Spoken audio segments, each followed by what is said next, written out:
Ambato, Ecuador, March 1980. Morning haze curled above the market like thin smoke. Vendors shouted over the clatter of scales, and the air reeked of diesel, fruit, and something metallic beneath. Among the noise moved a man in a brown coat, quiet, smiling with the practiced gentleness of a teacher. He bent toward a child at a fruit stall and spoke softly. The mother turned too late. The crowd closed around him.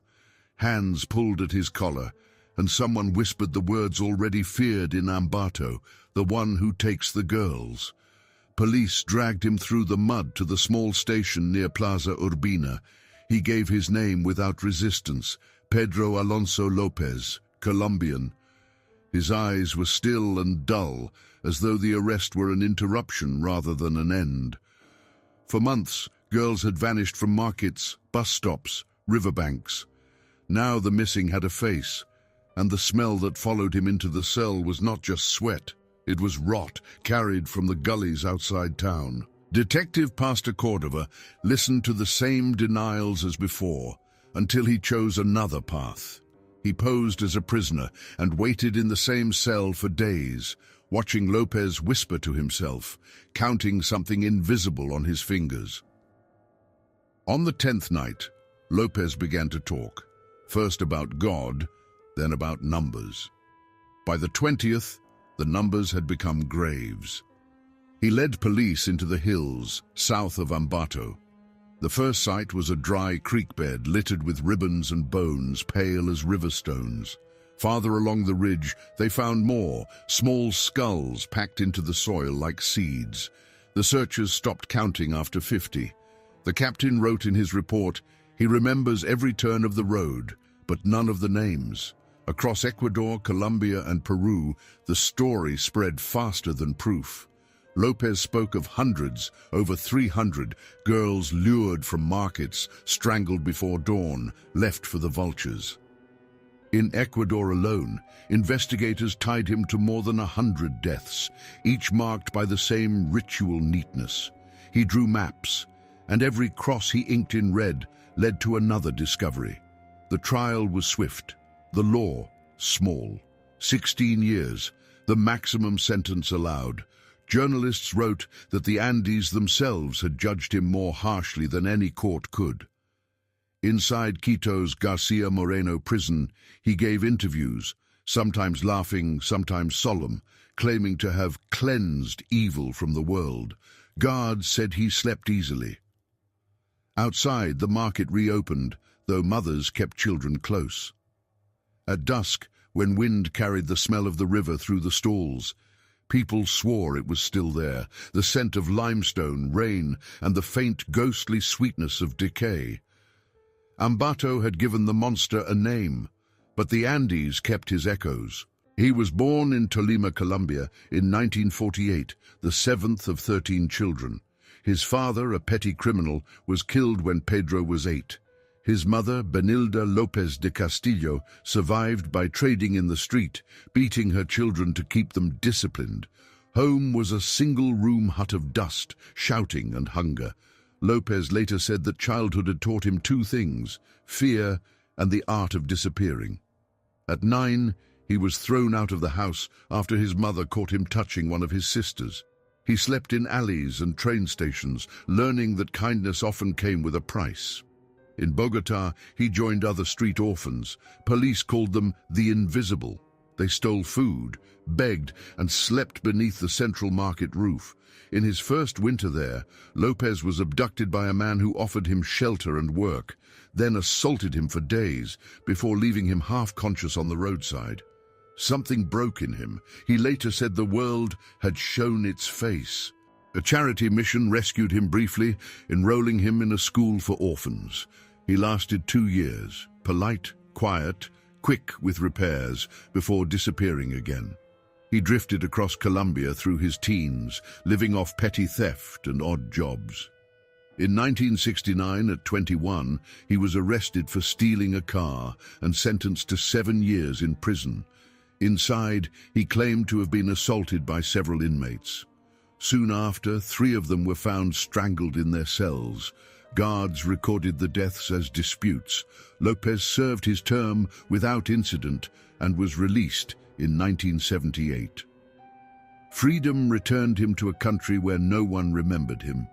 He began traveling through small towns near the Andes, selling cheap trinkets, repairing radios, and watching the streets. The pattern that would later define him began quietly. A glance at a marketplace, a girl walking alone, a sense of repetition he could not resist. He told one interviewer that in those years he learned to follow shadows, that every face could vanish into the mountains without notice. Neighbors recalled him as courteous, even shy, carrying a Bible and notebooks. The notebooks would one day become maps. When investigators years later pieced together his life, they saw how every turn had taught him something useful: how to charm, how to disappear, how to make the world forget a single child. What no one understood then, not his mother, not the priests, not the wardens, was that Pedro Alonso López had already begun writing his own ledger, one that would stretch across 3 countries and generations of grief. It began in 1978, near the border of Colombia and Ecuador, where fog and dust blurred the difference between road and river. In small towns along the Andes, girls stopped coming home from school. At first, no one saw a pattern: a runaway here, a lost child there. The police wrote single-page reports and filed them away in drawers that already smelled of rain and mildew. By 1979, the drawers were full. In Ambato, in Quito, in Tulcan, mothers carried photographs to markets, showing faces that no longer aged. Shopkeepers said they remembered a foreign man, soft-spoken, who bought sweets and spoke gently to children. Some called him Señor Pedro. Others said he carried a Bible. The first body surfaced after a storm, a shallow grave exposed by floodwater near Riobamba. The girl was 9. Her bones bore no cuts, only the unmistakable tension of strangulation. Detectives marked the case isolated, but a second appeared days later, then a third. A provincial inspector named Pastor Cordova, who would later capture Lopez, began to suspect what others feared: someone was hunting children across the mountains. Witness statements accumulated. A fruit vendor described a man leading a girl toward the bus depot at noon. A farmer near Ambato recalled seeing a figure digging by lantern light in the ravine. None could say where he went afterward. The Andes swallowed men the way the ocean swallows ships. Police patrols increased, but there were no radios, no databases, only rumor and exhaustion. Officers followed mud prints that vanished into streams. Sometimes they found ribbons, shoes, a small wooden cross made from twigs. Each clue was both proof and nothing. The pattern was invisible until mapped. When investigators pinned red marks on a map of Ecuador's central valleys, they saw a line forming, south to north, mirroring the Pan-American highway. The killer was traveling. The disappearances bred a silence heavier than fear. Teachers walked children home in groups. Vendors watched strangers with suspicion. Still, the man kept moving, always choosing towns near the market roads where no one questioned a traveler. In early 1980, one policeman wrote in his report, "He walks among us as if the dead follow him." It was the first time the phrase appeared. El monstruo de los Andes. By the time March 1980 arrived, Ambato's police were exhausted. Missing person posters fluttered like dead leaves on every corner. Mothers waited outside stations, holding photographs already blurred by touch. Captain Pastor Cordova, whose desk had vanished under reports, began to notice something that others had missed. Each disappearance happened on a market day. Always a crowd, always noise, and then one small gap in the world where a child had stood. He traced the timeline backward: Riobamba, Latacunga, Quito. Each town lay along the same road. Witnesses repeated the same details: a tall man with smooth hair and a gentle voice, a promise of coins or a gift. A child following him toward the bus station. No one remembered him leaving. The turning point came when a street vendor in Ambato reported seeing that man again, offering candy to a little girl near the plaza. Cordova sent plainclothes officers to shadow him. They watched him for 2 days, buying fruit, speaking to children, renting a small room on the outskirts. On the third morning, when another girl failed to return home, they broke in. The room was empty. A cot, rope fibers, and a pair of tiny sandals left neatly beside the door. He was gone. Cordova realized they were chasing a pattern, not a man. He expanded the search to rural police posts and sent word across provincial lines. Soon, Colombian authorities replied with old files. Similar cases from Pasto and Ipiales years earlier. Same signature, same vanishing trail. The suspect moved with the weather. North in summer, south when rain came. Teams searched the hills beyond Ambato. Guided by maps Lopez had drawn in custody later, though at the time they had nothing but intuition and mud. Dogs barked at the riverbanks. Officers marked each site with stakes and red ribbon. The press began to report what the police would not say, that a serial murderer was moving through the Andes. People stopped letting children walk alone. Cordova studied the files at night under a single lamp. He made columns of dates, ages, and towns, a grid of suffering that formed its own geometry. He saw the intervals between killings narrow, weeks, then days. The monster was accelerating. When they finally caught him that March, it wasn't by clever strategy, but by luck and a mother's instinct. A woman recognized him in the market, the same voice, the same offer. Her shout brought men running. The crowd closed in before he could move. The child was saved, and Pedro Alonso López was dragged into custody. When Cordova looked into his eyes for the first time, he saw nothing triumphant, only boredom, as if the hunt itself had been the only thing that mattered. At first, Pedro López spoke little. He sat in Ambato's interrogation room, his wrists marked by the rope that had bound him when the crowd caught him. The air smelled of dust and sweat. Cordova asked him the same question for hours. "Where are the children?"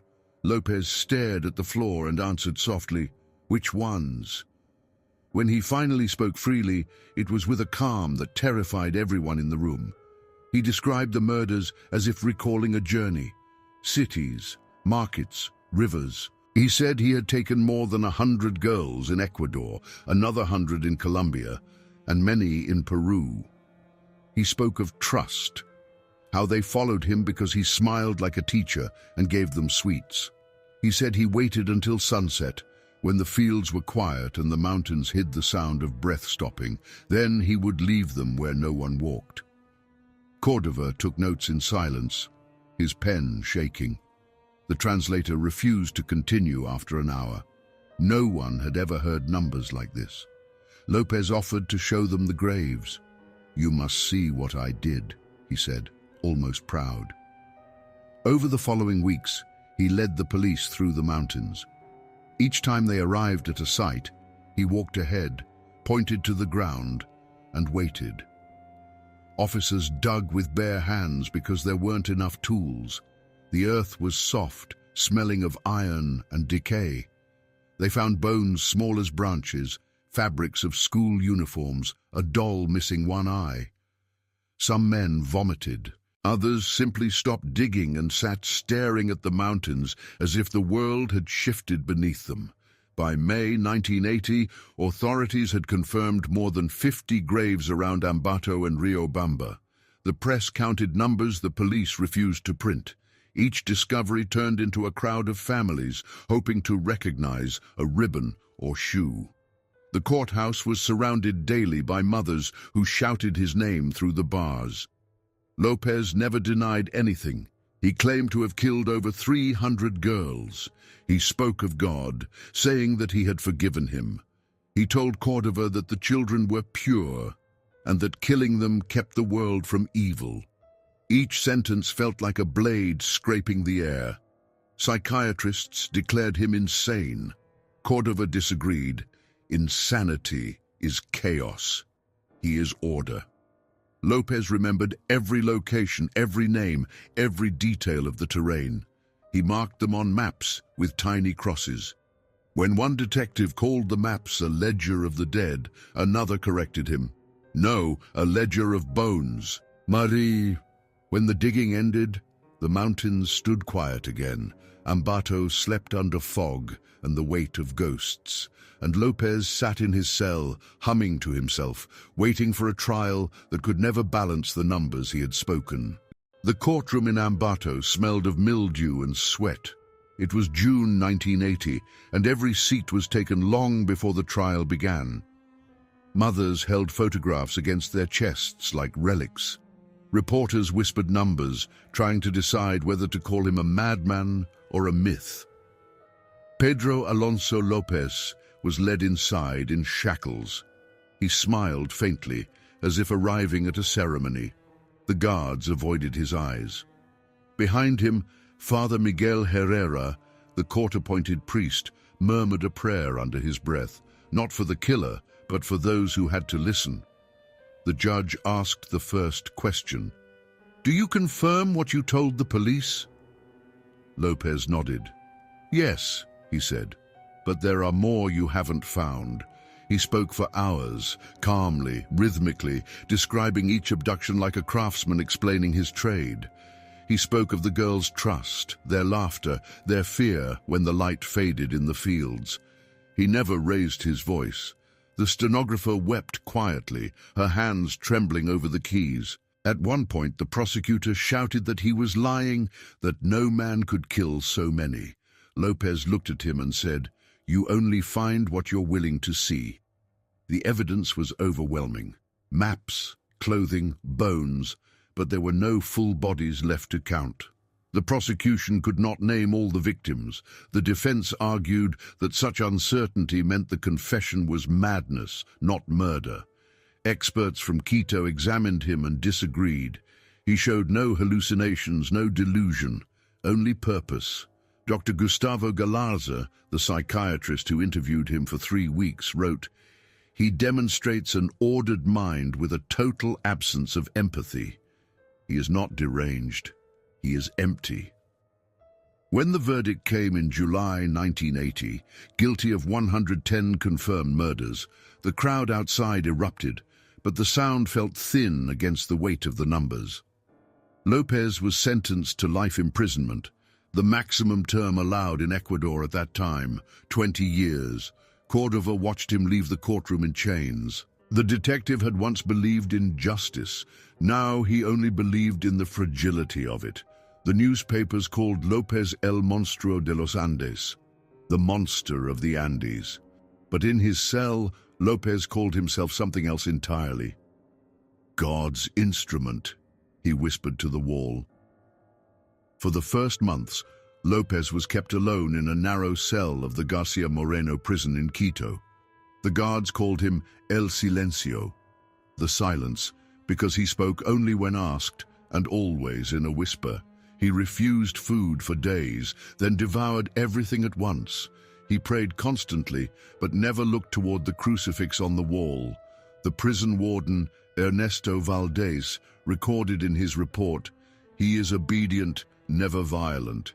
Yet everyone around him grows ill. Rumors spread among inmates. They said his eyes could make the rats stop moving. They said at night he hummed children's songs from the Andes. Guards changed shifts early. No one wanted the hours before dawn." In 1981, foreign journalists came to interview him. The Daily Telegraph described his calm as inhumanly measured. López told them, "I killed with love, not hate." When asked whether he regretted it, he smiled. Why regret what was necessary? Psychiatrists from Quito University examined him twice a year. Their reports were consistent: no psychosis, no delusion, extreme narcissism, total moral detachment. He wrote letters to the warden offering to help reform other inmates, signing them Professor López. By 1985, political pressure grew. Ecuador's prisons were overcrowded, and international organizations criticized the 20-year maximum sentence for any crime. Some officials argued for deportation, others demanded indefinite psychiatric care. No law covered a man like him. In 1988, a visiting anthropologist, Dr. Helen Gardner, obtained permission to record a conversation. She asked why the killing stopped. López replied, "Because they let me." Then he said nothing for 5 full minutes. Through the late 1980s, he became a ghost of paperwork, moved between cells, listed as cooperative, unarmed, stable. Guards noted that he never aged, only grew thinner. When riots broke out in 1990, he sat motionless amid the chaos, untouched, as if the violence recognized its master. By 1994, his sentence had expired. The law demanded release. The government hesitated for weeks. Priests, doctors, and diplomats pleaded to keep him confined. Yet the law was the law. In August 1994, Pedro Alonso López was escorted to the prison gates, handed a small envelope with his identification, and told he was free. He turned once toward the courtyard, smiled at the guards, and said, "The world forgets fast." Then he walked into the mist, leaving behind 20 years of silence that had taught no one peace. When López stepped out of the gates in 1994, Ecuador was changing, fast and without mercy. The mountains outside Ambato were dry and colorless, the same roads where girls once vanished now lined with tin shacks and stray dogs. He disappeared into this landscape as if it had been waiting for him.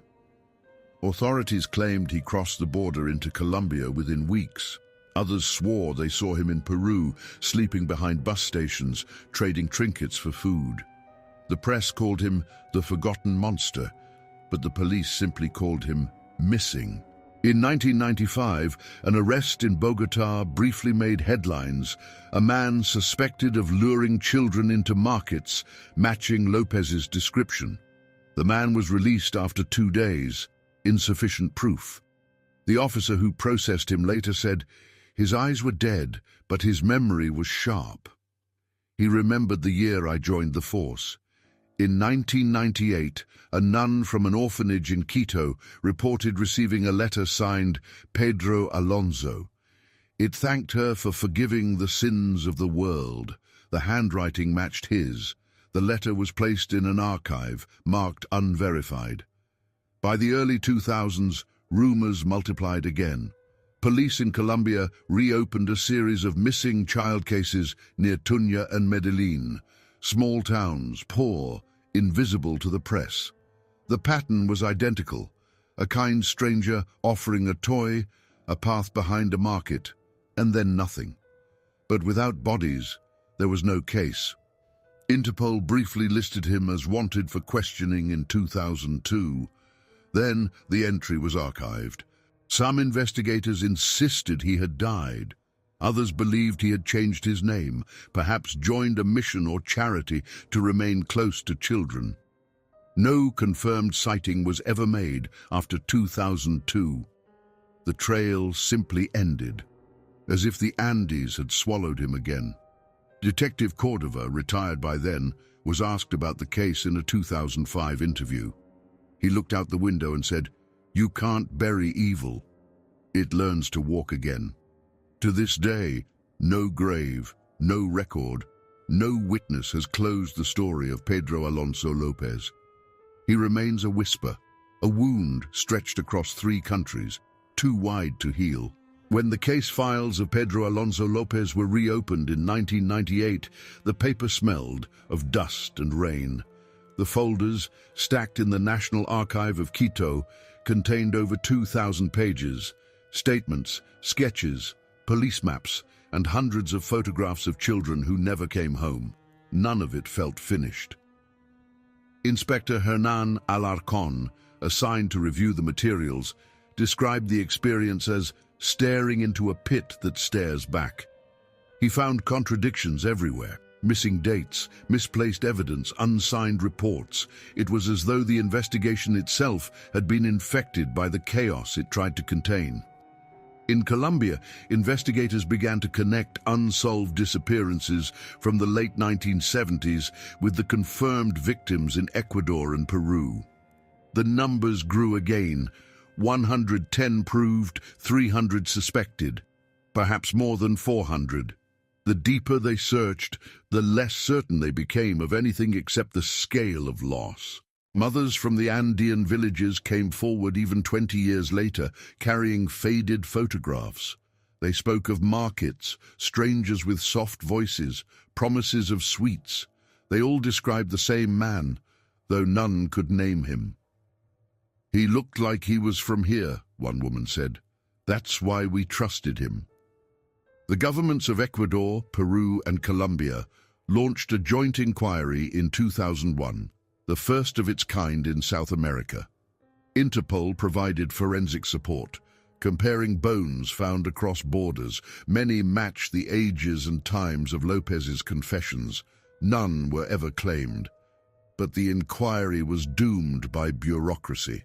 Files disappeared between ministries. Funding was cut.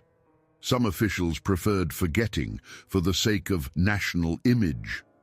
Others feared that reopening the case would reveal the negligence that had allowed him to escape twice, first as a fugitive, and later through the law itself. Dr. Marta Esquivel, a criminologist from Bogotá, called the Lopez case a study of systemic blindness. She argued that Latin America's legal frameworks, shaped by colonial ideals of redemption and brief sentences, were never built for monsters who do not repent. By 2005, the investigation shifted toward prevention. Psychologists analyzed Lopez's interviews to identify early warning traits in offenders: manipulation, religious obsession, ritualistic repetition. Police manuals in Ecuador began using his name as a training reference, not a legend. Yet in the villages where he once hunted, fear never aged. Parents forbade their children to wander alone. Some still believed he walked the roads at night. When the wind rose through the valleys, they said it carried his whisper. Years after his disappearance, the ghost of Pedro Lopez still moved through the mountains. Children in the villages of Ambato and Riobamba grew up with bedtime warnings: "Don't talk to the smiling man." Teachers avoided his name. Priests called him El Tentador, the tempter. For the people of the Andes, he was no longer a person. He was a shape, a reminder of what happens when faith and fear meet in darkness. In 2008, an Ecuadorian journalist, Lucia Ramirez, traveled across 3 countries collecting stories from those who remembered him. She found that every town had its own version. In Peru, they said he disguised himself as a pilgrim. In Colombia, as a wandering saint with gifts for children. In Ecuador, as a beggar who asked only for water. The myth had merged with folklore, forming a new cautionary tale, a blend of Catholic guilt and indigenous superstition. Churches along the Andean road still held annual masses for the lost daughters. The bells tolled once for each missing child. Sometimes the count exceeded the number of names they could recite. Old women lit candles and said that forgiveness could only come when his bones were found. But no one truly wanted them found, because then the silence would end and the fear would have to take another form. In 2010, anthropologists from Quito documented that children in remote areas refused to walk alone to school even decades later. Local songs spoke of rivers that drink the living. Murals painted by rural artists showed faceless men surrounded by empty shoes. The terror had turned into a collective memory, an unspoken curriculum of survival. Meanwhile, criminologists debated his motives endlessly. Some saw Lopez as the symptom of a fractured society, one born of war, poverty, and spiritual decay. Others saw something simpler, a void that laws and prayers could never fill. The truth, perhaps, lay between, in the slow erosion of compassion under centuries of despair. Even now, near the market in Ambato where he once hunted, a faded poster still clings to a wall. If you see him, tell no one. Just run. No one remembers who wrote it or when. In a quiet wing of the National Police Archive in Quito, 5 boxes bear the same faded label. Caso López, 1980 to 1994. The ink is brown, the cardboard soft from humidity. No one has opened them in years. Detective Cordova's handwriting covers the first folder.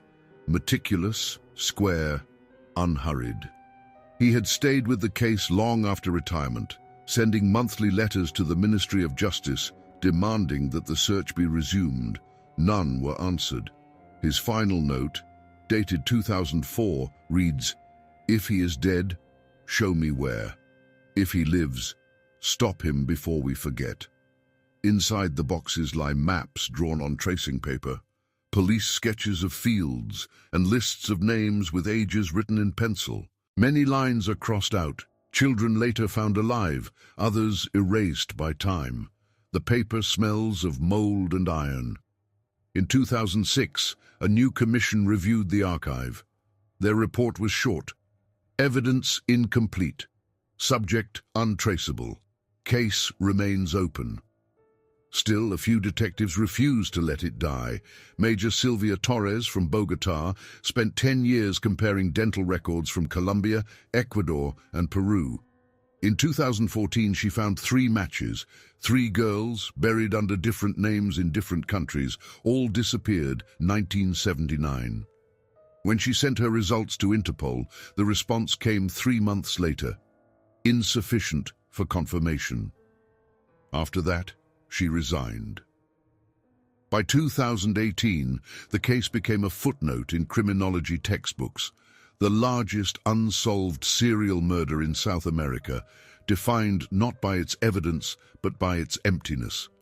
Young detectives now study it as a warning of what happens when law and evil do not meet in time. In a glass display at the Quito University Museum, one object from the investigation survives: a small shoe, size 32, found near the river in Ambato.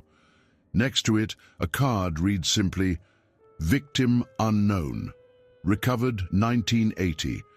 Every year, on the anniversary of his trial, visitors leave paper flowers beside the glass. Some are shaped like butterflies, others like tears. No one remembers all the names now, only the weight of what remains. No one knows where Pedro López ended his days. Some say he died in a Colombian hospital under another name. Others whisper that he returned to the highlands, that he still walks near Ambato when the mist rises before dawn. The truth has dissolved into rumor, the same way it began. The last official document filed by Interpol in 2002 contains only 12 words. Subject unlocated, presumed alive, no further leads available, nothing more. But the real trace he left is not in paper or bones. It lies in the quiet fear that still clings to the valleys, the feeling that evil does not vanish, it waits. Detectives who studied his case often spoke of that sensation, the emptiness that entered a room when his name was mentioned, as if something unseen listened. Criminologists now describe López as a statistical impossibility, a man whose crimes exceed logic, whose motives defy categorization. Yet even they admit, behind his precision, there was no genius, no rage, only habit. He killed because silence allowed it. In the Andean dusk, families still leave offerings by the river, flowers, scraps of cloth, tiny shoes, not in hope of redemption, but in recognition of loss. Because sometimes remembrance is the only justice left. Decades have passed, and yet his name survives, stripped of humanity, echoing in textbooks, whispered by policemen who train new recruits. He has become a lesson, not a man. A reminder that horror is not always loud. Sometimes it moves with patience, with order, with purpose. The monster of the Andes remains both myth and memory. He showed the world that evil can hide in the shape of a smile, in the calm of faith, in the ordinary.